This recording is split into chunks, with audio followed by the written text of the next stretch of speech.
Bé, estrenat, no saben què és, però en realitat és que no li posen nom a coses que són trenat. És a dir, una tronyella d'escat d'una dona estrenat, una seneta que està feta en llatra o que està feta d'això estrenat, perquè estrenat bàsicament consisteix en tallar un material, en el nostre cas pell, però en molt d'altres matèries vegetals, o això, tallar-les en tires i entrecrusar-les de forma que queda un element construït amb el material original, per exemple la pell, però que guanya unes característiques com són la flexibilitat, perquè és una manera de que la pell, que era molt rígida, guanyi suavitat. Això és estrenat.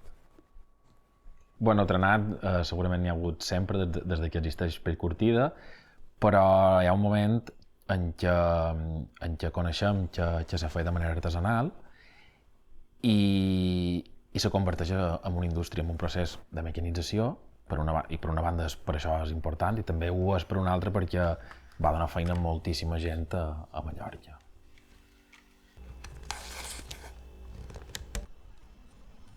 En relació als orígens del trenat, allò que vàrem trobar no era molt, però una declaració d'una empresa que declarava precisament durant la Guerra Civil o durant l'esclat de la Guerra Civil que tenien sabates trenades, crec que era una empresa de Binissalem, i posteriorment també han trobat alguna cosa a premsa, com anuncis de fàbriques que estan localitzades a Palma, precisament, en els anys 30 també, una miqueta abans que aquesta altra declaració. I aquesta és la documentació més antiga que hem pogut trobar aquí a Mallorca sobre pell trenada.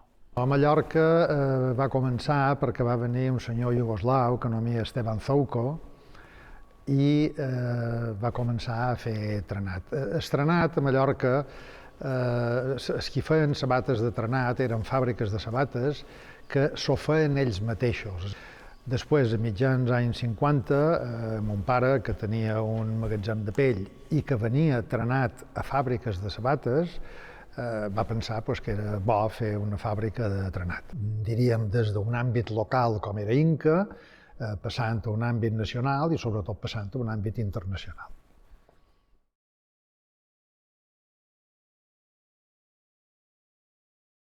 Quan se va iniciar estrenat a Mallorca, jo encara era un lotet i la majoria dels que quedàvem eren molt joves.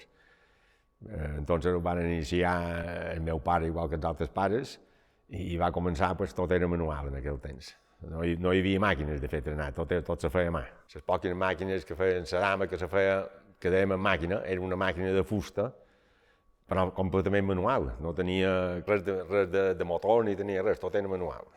Les fàbriques de trenat estaven incloses a dins una associació, de la qual mon pare va ser president i després d'ell ho vaig ser jo, que era l'Associació d'Indústries Auxiliars del Calçat, dins les quals hi havia gent que feia formes, gent que feia tacons, gent que feia plantilles, soles, etc. En aquest aspecte, les fàbriques de trenat eren auxiliars descalçat, no només descalçat, perquè el material que nosaltres fabricàvem tant s'empleava per fer sabata, com s'empleava per fer bossos, com s'empleava per fer cinturons, per fer corretges de rellotges, és a dir, l'àmbit era més gros que no només el calçat. En el principi de tot, el trenat que se feia era un trenat absolutament manual. Hi havia tres tipus bàsicament. Un eren les trenes, que s'empleaven per fer sandàlies, normalment trenes cruzades feien sandàlies. Després hi havia el que dèiem passat. El passat era una superfície de pell que se tallava en la forma d'una sabata, se feien unes perforacions i se passaven unes tires per de dins. Això, per dir-ho de qualque manera, és un fals trenat, no és un trenat, és un fals trenat perquè hi ha una base que és la que aguanta. I el trenat autèntic va començar fent-se amb un marcos de fusta i se feien 2 o 3 productes. Se feia molinet, se feia lacet i se feien les dones manualment. Va entrar a una fàbrica que la vaig veure de tercer món i jo vaig dir aquí l'hem d'industrialitzar, o sigui que l'hem de fer productiva perquè era qualitat, però no produïen. I vaig muntar una cadena. I amb aquesta cadena traiem els cortes de primera qualitat i amb productivitat. A dins la fàbrica se feia tot el preparat, tot el preparat de tallar les tires, de preparar per el que havies de fer, i llavors tot això treia molta producció de fora, que se feia manualment, i això era la base de la producció, a part de la dama i això, que ja la feies tota pràcticament a dins la fàbrica, perquè ja tenien màquines per poder fer la dama i això, i després feies els acabats, els feies a dins la fàbrica. Havies punxar, brillantar, repassar si tenien un defecte, en fi, tot el que era l'acabat, i preparaves els pedidors, i tot l'expedició tot ho feies dins la fàbrica.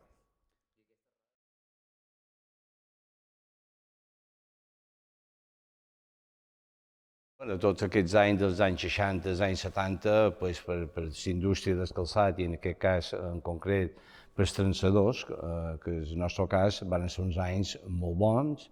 Els nostres clients estaven de tot arreu del món, però molt especialment a Espanya, Mallorca, i dins Espanya la zona d'Elda, Alicant, Almansa, i després els principals clients estaven dins Europa, Alemanya, sobretot França i també Itàlia. Hi havia clients esporàdics, com podia ser Holanda, qualcun a Nashville, Tennessee, Estats Units, hi havia per tot, i el Japó. El Japó va ser, diguéssim, dels principals clients que van tenir no només nosaltres, sinó diria tot el sector. I com ho fèiem? A part de que tu te cercaves la vida, agafaves la moleteta, tenies els teus representants, en aquest cas sobretot a Itàlia i a França i a Espanya, mos coordinàvem i anàvem, tocàvem les portes, anàvem a veure les fàbriques, mos donàvem a conèixer, anàvem a les fires, en aquest cas nosaltres anàvem a Cement de Cuir per setembre, cada any a París, anàvem a la Fira de Bolònia, anàvem a la Fira de Milà, qualque vegada vàrem anar a la Fira de Düsseldorf, a Alemanya, i fèiem els viatges obligats cada any, anant al Japó, anant a l'Índia, passàvem per l'Índia, miràvem com estava el tema de la pell, compràvem la pell normalment allà, i després continuàvem el viatge fins al Japó. I vam tenir, ja t'he dit, uns anys extraordinaris, fins que l'Índia i Xina se van començar ja a posar a fer trançat i tot el sector, uns darrere l'altre, quan se van aturar les comandes, els pedidors, allò a poc va anar morint. El procés de caiguda de la indústria del trançat no se pot deslligar del procés de caiguda de la indústria del calçat. Totes les fàbriques de tranat fèiem un producte semielaborat. Aquest producte nosaltres, com he dit, el veníem a sabaters, el veníem a borsers, el veníem tal. El nostre producte servia perquè un fabricant de sabates fes una sabata de tranat, un francès, un alemany, un italià. El procés dels anys 90 cap endavant va fer que moltes de les fàbriques europees deslocalitzessin la producció i duguessin la producció cap als països asiàtics, cap a l'Índia, Bangladesh, Taiwan, tots aquests puestos. En la conseqüència de que a un fabricant, per exemple francès, li sortia més barat comprar la sabata acabada a l'Índia que comprar el nostre trançat i fer la sabata a Alemanya o França. Per tant, cada vegada el procés de caiguda de les sabates, que no va ser només d'estrenat, va ser en general de totes les sabates, va anar afectant els trenadors que a poc vàrem anar perdent clients. Però no perdent clients perquè no ho fessin bé o perquè no en sabiguéssim o perquè no mos adaptassin a la moda, sinó perquè van anar desapareixent els nostres clients que fabricaven a dins Europa.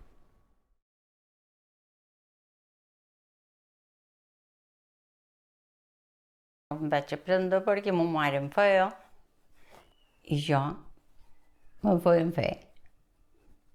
No tenia 7 anys i ja me'n feia fer ma mare.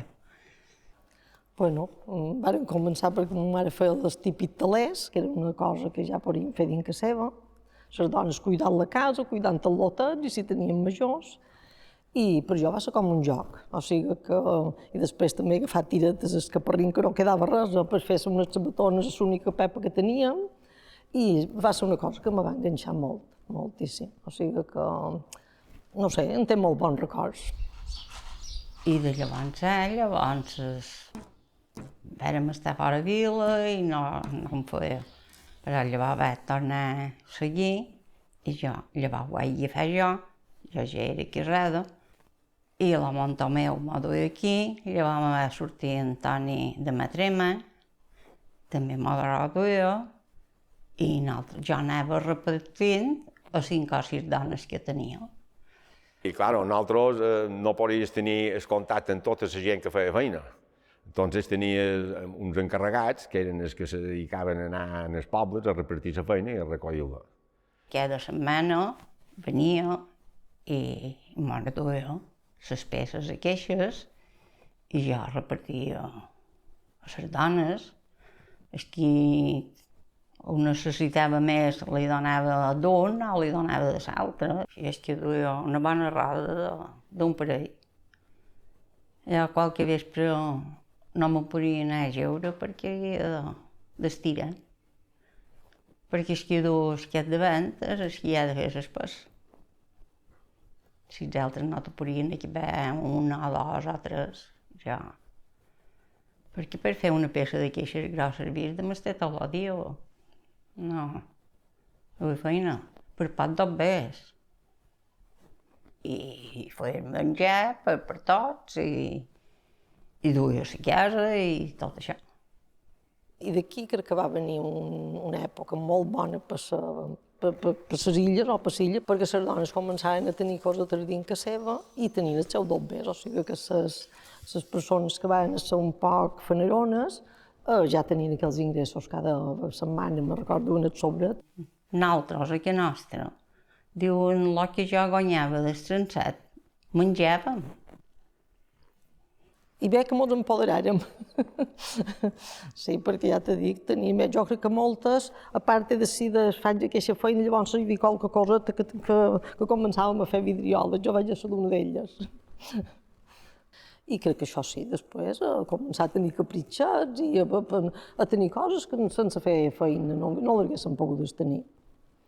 Les que eren, bueno, se posaven a fer feina d'aquestes, les que eren de casa més senzilles, ben que les altres anaven a brodar o anaven a cosir. Però això ja era feina per tenir uns ingressos cada setmana.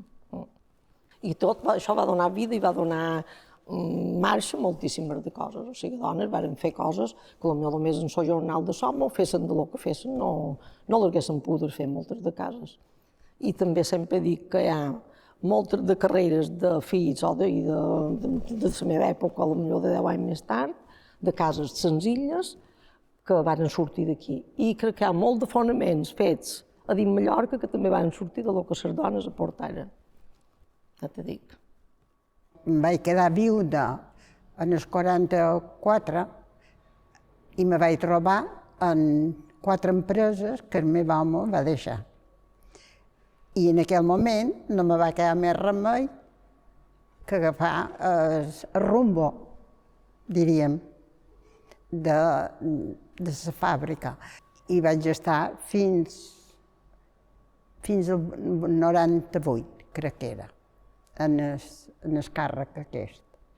Me respectaven, sobretot a la Banyi me respectaven molt. I vaig tenir, francament, en aquell moment, me vaig sentir molt ben acollida. Vaig tenir, com diria jo, un gran equip. Està orgullosa? Sí. I també d'expressar que per jo va ser una pena que se morís, que s'acabés. I em vaig fer fins que me'n varen dur. I llavors se varen aturar i me'n varen haver d'aturar totes.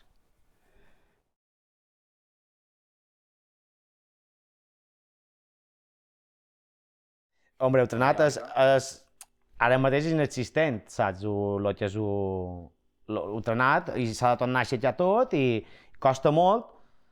És una feina que du molta feina, des del primer pas fins al darrer, però bueno, també és molt gratificant tot el que pots treure i tant productes i com fer feina amb el tema manual.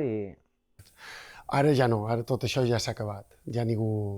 Ja, tot a poc se'n va. I nosaltres ara ho hem de dur de l'Índia, que allà ho fan igual que ho feien aquí, antigament. Sobretot, els parells que muntam damunt forma, que són les quioves. Els altres encara hi ha llocs a la península que en fan, és passat. Mas Tranàs neix de passejar per mercats i coneixen també un mas, que era un home que se dedicava a l'utranat i feia sabates, i va despertar la nostra curiositat i vàrem començar a documentar tot el tema de l'utranat amb en Rafael Morro, i vàrem fer un llibre, i d'aquí vàrem començar a arrencar el que és el projecte. En 5 anys nosaltres aquí no quedaran el mateix, com aquell que diu. Serem de 15, si no trobant joves que vulguin venir, passarem a 4 o 5. Està molt complicat. Això de fer feina de mà se veu com a malament. Els joves no volen dedicar-se a això, perquè feina sí que n'hi ha molta, i és agraïda. No és que sigui una feina que diguis sempre tot el mateix, no. Aquí en fàbriques petites és agraïda, vas fent, però és complicadíssim. No crec que, si segueix la cosa així, no crec que tinguem opcions. Intentant fer cursos, per intentar arribar al màxim a la gent i, bueno, sobretot en els cursos, perquè crec que és la manera que podem arribar més a la gent més jove i podem fer que els aprenguin a fer ultranat, que al final és la nostra finalitat, que la gent treni. Aquest tipus de producte se valora moltíssim i cada vegada se demana més. I si nosaltres tinguéssim el doble de personal, faríem el doble de feina. Totes les grans marques i tot tornen a demanar. Antes se feia tot a fora i ara ens demanen el producte més d'aquí, més com ho fèiem antigament. Però ara no tenim, el problema que tenim és que ara no tenim personal, qui ho pugui fer. I ens hem d'adaptar a lo que hi ha. Si hi hagués personal, hi hauria molta més feina. Se podrien reactivar moltes fàbriques més, perquè la demanda és. Donar a conèixer i també que se valori la feina feta antigament a tot el tema de trenat i se valori molt a la dona amb el tema de la feina que s'ha de fer antigament i recuperar el trenat, que crec que és important.